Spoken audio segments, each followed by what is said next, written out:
The 2026 NFL Draft is fast approaching. Today we discuss whether the Packers will trade up, trade back, or stand pat. That and more on today's episode of the Daily Packers Post. Hi, I'm Gil Martin. Welcome to today's episode of the Daily Packers Post, where we bring you in-depth videos on your Green Bay Packers.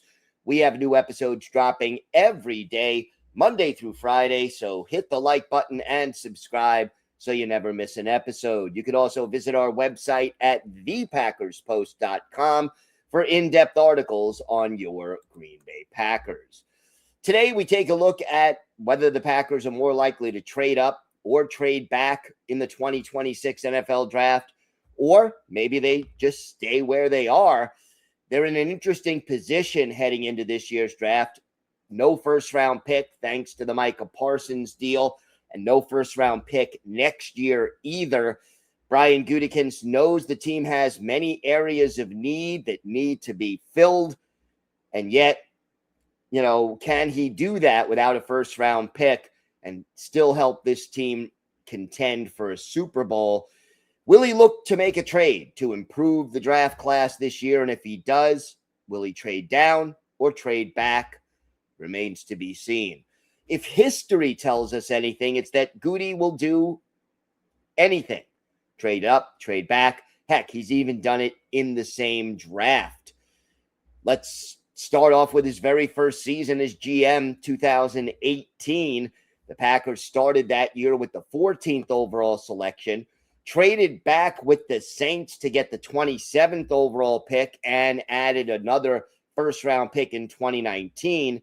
Then saw a player he wanted, moved back up to the 18th spot, and added Jair Alexander with that first-round pick. The following year, the Packers traded up to grab Darnell Savage, the safety, with their second selection in the first round. And in 2020, Gutekunst moved up 4 spots to make sure he could take Jordan Love, the quarterback out of Utah State, with the 26th overall pick. The Packers entered the draft with the 30th selection. So not only that, but it's not just in the first round. For example, in 2022, we saw Gute move up and make sure he had the first pick in the second round so he could grab wide receiver Christian Watson. Now, he tried to acquire Watson in the first round. That didn't work out, but here's the thing about Gutekunst. He watches the board, see how it unfolds, analyzes his team needs and resources, and then makes the best possible move to try to meet those needs. Now, why would the Packers trade up in the draft this year?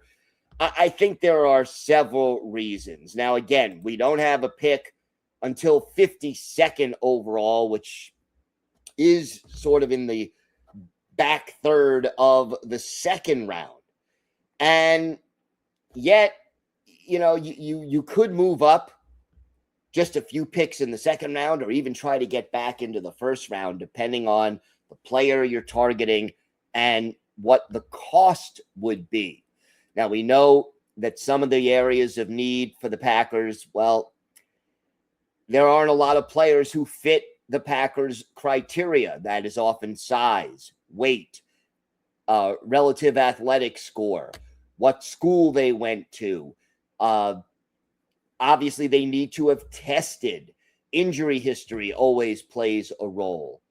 And under all of those circumstances, there could only be a small number of impact players at positions of need, whether it be the latter half of round 1 up through the middle of round 2. For example, if there's only one cornerback left on the board that meets the Packers' criteria and that Gutekunst feels can be an impact player in a relatively short amount of time, he may feel compelled to move up and try to grab that player, knowing that if he doesn't, he may not have a clear-cut, higher percentage option to add to the cornerback room, and that's a big positional need entering this draft. And it's not the only one.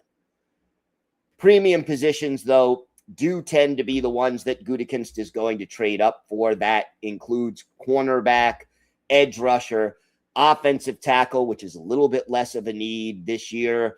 Even a pass rushing defensive tackle, which is a rare commodity. Maybe Gute feels like he has a rare opportunity to add a player who can both stop the run and get after the quarterback. There's only one left on the board, and he wants to move up and take that player.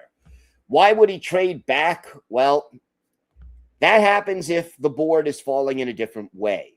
If the Packers, for example, have 5 or 6 players, or even 3 or 4 players who are graded roughly the same on their board, and they get an offer, hey, you can go back to 55, give us 52, and we'll throw in a 4th round pick, let's say. I'm just spitballing here with these specifics, but you get the idea. He could trade back, know that he could still grab one of those 4 players, let's say, who are relatively equal on the Packers board for value, and he would be adding more picks, whether it's later in this year's draft, in next year's draft, or maybe both, depending on the specifics of the trade. One thing we do also know about Gutekunst, he does like to accumulate picks. That gives him more bites at the apple, more dart throws, as they say. And the more shots you take at the dartboard, the more chances you have of actually hitting a bullseye. So having extra picks also could give Gutekunst ammunition to make future trades if he wants to move up later this year or next year and add a particular player. One thing we do know, though, Brian Gutekunst is not shy or afraid to make trades in any round of the draft.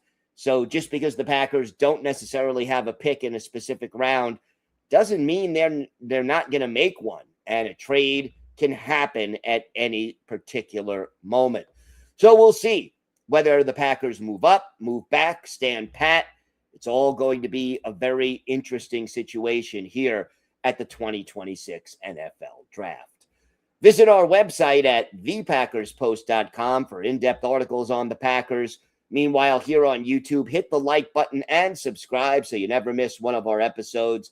I'm Gil Martin. Thank you so much for watching. Have a great day, everybody. And of course, go Pack Go.